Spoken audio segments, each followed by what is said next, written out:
ನಮಸ್ಕಾರ.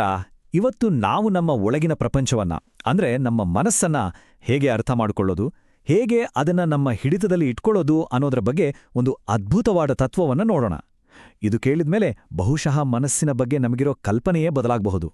ಒಂದು ಪ್ರಶ್ನೆ ಕೇಳೋಣ.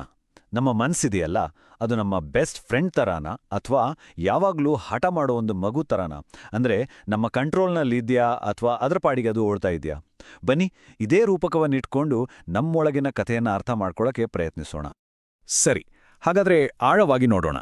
ಇಲ್ಲಿ ಮನಸ್ಸನ್ನ ಏನೋ ಒಂದು ಕಾಂಪ್ಲೆಕ್ಸ್ ಮಷೀನ್ ಅಂತ ಹೇಳಲ್ಲ, ಬದಲಿಗೆ ನಮಗೆಲ್ಲರಿಗೂ ತುಂಬಾ ಚೆನ್ನಾಗಿ ಗೊತ್ತಿರೋ ದಿನ ನೋಡೋ ಒಂದು ರೂಪಕ್ಕೆ ಹೋಲ್ಸಲಾಗತ್ತೆ.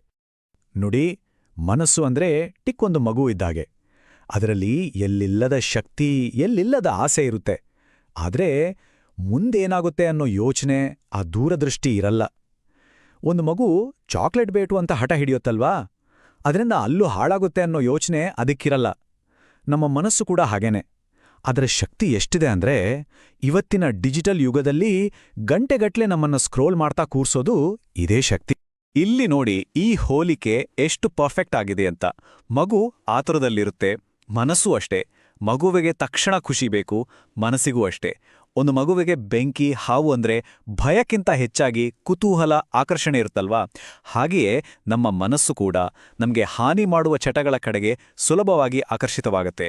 ಗೊತ್ತಿಲ್ಲದೆ ಬೆಂಕಿ ಮುಟ್ಟೋ ಮಗುಗೂ ಸೋಷಿಯಲ್ ಮೀಡಿಯಾ ನೋಟಿಫಿಕೇಶನ್ ಬಂದ ತಕ್ಷಣ ಅದನ್ನ ಕ್ಲಿಕ್ ಮಾಡೋ ನಮ್ಮ ಮನಸ್ಸಿಗೂ ಹೆಚ್ಚು ವ್ಯತ್ಯಾಸವಿಲ್ಲ. ಸರಿ, ಮನಸ್ಸು ಒಂದು ಮಗು ಅಂತಾಯ್ತು. ಹಾಗಾದ್ರೆ ಈ ಮಗುವನ್ನ ನೋಡ್ಕೊಳ್ಳೋರು ಯಾರು? ಅದಕ್ಕೆ ದಾರಿ ತೋರ್ಸೋ ಪೋಷಕರು ಯಾರು? ಅಲ್ಲೇ ಬರೋದು ನಮ್ಮೊಳಗಿನ ಒಬ್ಬ ರಕ್ಷಕ. ಅದನ್ನೇ ವಿವೇಕ ಬುದ್ಧಿ ಅಂತ ಕರೆಯೋದು. ಅಂದ್ರೆ ನಮ್ಮೊಳಗೆ ಇರುವ ಒಂದು ಶಾಂತ, ಜ್ಞಾನವಿರೋ ಮಾರ್ಗದರ್ಶಿ. ಇದು ನಮ್ಮ ಒಳಗಿನ ಪ್ರಪಂಚದ ಜವಾಬ್ದಾರಿಯುತ ಪೋಷಕ ಇದ್ದ ಹಾಗೆ. ನೋಡಿ, ಇದರ ಕೆಲ್ಸ ಮನಸ್ಸಿನ ಆಟಾಟೋಪವನ್ನ ನಿಲ್ಸೋದಲ್ಲ, ಬದಲಿಗೆ ಆ ಶಕ್ತಿಯನ್ನ, ಆ ಎನರ್ಜಿಯನ್ನ ಸರಿ ದಾರಿಯಲ್ಲಿ ನಡೆಸೋದು. ಹಾಗಾದ್ರೆ ಈ ರಕ್ಷಕ ಅಂದ್ರೆ ನಮ್ಮ ವಿವೇಕ ಏನ್ ಕೆಲ್ಸ ಮಾಡುತ್ತೆ?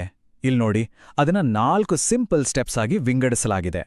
ಮೊದಲನೇದು ಗಮನಿಸೋದು, ಅಂದ್ರೆ ಮನಸ್ಸು ಎಂಗೋಟ್ ಹೋಗ್ತಿದೆ ಅಂತ ಸುಮ್ನೆ ವಾಚ್ ಮಾಡೋದು. ಎರಡನೇದು ಅದು ತಪ್ಪು ದಾರಿಗೆ ಹೊರಟಾಗ ಮಧ್ಯಪ್ರವೇಶಿಸಿ ಸರಿಪಡಿಸೋದು. ಮೂರನೇದು ಇದು ಸರಿ, ಇದು ತಪ್ಪು ಅಂತ ಮನಸ್ಸಿಗೆ ಹೇಳ್ಕೊಡೋದು. ಮತ್ತು ಕೊನೆಯದಾಗಿ ಕೆಟ್ಟ ಪ್ರಭಾವಗಳಿಂದ ಅದನ್ನ ಕಾಪಾಡೋದು. ಇದು ಕೇವಲ ಕಂಟ್ರೋಲ್ ಮಾಡೋದಲ್ಲ, ಬದಲಿಗೆ ಒಂದು ರೀತಿ ಪಾಲನೆ, ಪೋಷಣೆ ಇದ್ದ ಹಾಗೆ. ಇದೆಲ್ಲವೂ ನಮ್ಮನ್ನ ಒಂದು ಬಹಳ ಮುಖ್ಯವಾದ ಆಯ್ಕೆಯ ಹಂತಕ್ಕೆ ತಂದು ನಿಲ್ಲಿಸುತ್ತೆ. ನಮ್ಮ ಒಳಗಿನ ಈ ಆಡಳಿತದಲ್ಲಿ ಇದೊಂದು ದೊಡ್ಡ ಟರ್ನಿಂಗ್ ಪಾಯಿಂಟ್. ಹಾಗಾದ್ರೆ ನಮ್ಮ ಒಳಗಿನ ಪ್ರಪಂಚದ ಬಾಸ್ ಯಾರು? ಅಧಿಕಾರ ಯಾರ ಕೈಯಲ್ಲಿದೆ? ಯಾಕಂದ್ರೆ ನಮ್ಮ ಮನಸ್ಸು ಮತ್ತು ನಮ್ಮ ವಿವೇಕದ ನಡುವಿನ ಸಂಬಂಧ ಹೇಗಿದೆ ಅನ್ನೋದ್ರ ಮೇಲೆಯೇ ನಮ್ಮ ಜೀವನದ ಫಲಿತಾಂಶ ನಿಂತಿರುತ್ತೆ. ಇಲ್ಲಿ 2 ದಾರಿಗಳಿವೆ ಅಷ್ಟೇ. ಒಂದು ವೇಳೆ ನಾವು ಮನಸ್ಸನ್ನೇ ಯಜಮಾನನನ್ನಾಗಿ ಮಾಡಿದ್ರೆ ಏನಾಗತ್ತೆ? ಗೊಂದಲ, ವಿಷಾದ, ಕ್ಷಣಿಕ ಸುಖದ ಬೆನ್ನತ್ತುವಿಕೆ, ಕೊನೆಗೆ ಸ್ವಯಂ ವಿನಾಶ. ಆದ್ರೆ ಅದನ್ನೇ ನಮ್ಮ ವಿವೇಕದ ಕೆಳಗೆ ಒಬ್ಬ ಸೇವಕನಂತೆ ಇಟ್ಕೊಂಡ್ರೆ ಆಗ ಅದೇ ಮನಸ್ಸು ನಮ್ಮ ಪ್ರಗತಿಗೆ ಕಾರಣವಾಗತ್ತೆ, ಒಂದು ಅದ್ಭುತ ಸಾಧನವಾಗಿ ಬದಲಾಗತ್ತೆ. ನಿಷ್ಠಾವಂತ, ದಕ್ಷ, ನಮ್ಮ ಅತಿದೊಡ್ಡ ಶಕ್ತಿಯಾಗತ್ತೆ.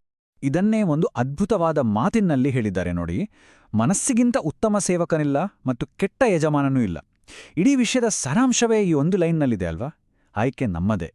ಸರಿ, ಮನಸ್ಸನ್ನ ಸೇವಕನಾಗಿ ಇಟ್ಕೋಬೇಕು ಅನ್ನೋದು ಸರಿ, ಆದ್ರೆ ಅದನ್ನ ಮಾಡೋದು ಹೇಗೆ? ನಮ್ಮ ವಿವೇಕ, ಆ ರಕ್ಷಕ, ತನ್ನ ಕೆಲ್ಸದಲ್ಲಿ ಯಶಸ್ವಿ ಆಗ್ಬೇಕಂದ್ರೆ ಏನ್ ಮಾಡ್ಬೇಕು? ಇದಕ್ಕಿರೋ ಉತ್ತರ ಮನಸ್ಸಿನ ಜೊತೆ ಯುದ್ಧ ಮಾಡೋದಲ್ಲ, ಅದಕ್ಕೆ ಟ್ರೈನಿಂಗ್ ಕೊಡೋದು, ಅದಕ್ಕೆ ಸರಿಯಾದ ಪೋಷಣೆ ನೀಡೋದು. ಹೇಗೆ ನಾವು ನಮ್ಮ ದೇಹಕ್ಕೆ ಒಳ್ಳೆ ಆಹಾರ ಕೊಡ್ತೀವೋ ಹಾಗೆ ಮನಸ್ಸಿಗೂ ಕೂಡ 2 ರೀತಿಯ ಆಹಾರ ಬೇಕು. ಅದನ್ನೇ ಆಹಾರ ಮತ್ತು ವಿಹಾರ ಅಂತ ಹೇಳಲಾಗುತ್ತೆ. ಇವೆರಡೂ ತುಂಬಾ ಆಸಕ್ತಿದಾಯಕವಾಗಿವೆ. ನೋಡಿ, ಆಹಾರ ಅಂದ್ರೆ ಕೇವಲ ನಾವು ತಿನ್ನೋ ಊಟ ಮಾತ್ರ ಅಲ್ಲ, ನಾವು ಗಳಿಸೋ ಹಣ, ಅದರ ಮೂಲ ಕೂಡ ಒಂದು ರೀತಿಯ ಆಹಾರವೇ. ಅನೈತಿಕ ದಾರಿಯಲ್ಲಿ ಬಂದ ಹಣ ಮನಸ್ಸನ್ನ ಹಠಮಾರಿಯನ್ನಾಗಿ ಮಾಡುತ್ತೆ ಅಂತ ಹೇಳಲಾಗುತ್ತೆ. ಇನ್ನೊಂದು ವಿಹಾರ ಅಂದ್ರೆ ನಮ್ಮ ದಿನಚರ್ಯೆ, ನಮ್ಮ ಸುತ್ತಮುತ್ತಲಿನ ಪರಿಸರ, ನಮ್ಮ ಒಡನಾಟ. ನಾವು ಯಾವ ಕೆಲಸ ಮಾಡ್ತೀವಿ ಅನ್ನೋದಕ್ಕಿಂತ ಯಾವ ಉದ್ದೇಶದಿಂದ ಮಾಡ್ತೀವಿ ಅನ್ನೋದು ಮನಸ್ಸಿನ ಮೇಲೆ ಹೆಚ್ಚು ಪರಿಣಾಮ ಬೀರುತ್ತೆ. ಹಾಗಾದ್ರೆ ನಮ್ಮ ವಿವೇಕ ಅನ್ನೋ ರಕ್ಷಕ ಎಚ್ಚರವಾಗಿದ್ದು ಮನಸ್ಸಿಗೆ ಈ ರೀತಿ ಶುದ್ಧವಾದ ಪೋಷಣೆ ಸಿಕ್ಕಾಗ ಕೊನೆಗೇನಾಗುತ್ತೆ? ಫಲಿತಾಂಶ ಹೇಗಿರುತ್ತೆ? ಆಗ ಆಗೋದೇ ಒಂದು ಅದ್ಭುತ ಸಾಮರಸ್ಯ. ನಮ್ಮ ವಿವೇಕ ದಾರಿ ತೋಲ್ಸತ್ತೆ, ನಮ್ಮ ಮನಸ್ಸು ಅದಕ್ಕೆ ಬೇಕಾದ ಶಕ್ತಿಯನ್ನು ಕೊಡುತ್ತೆ.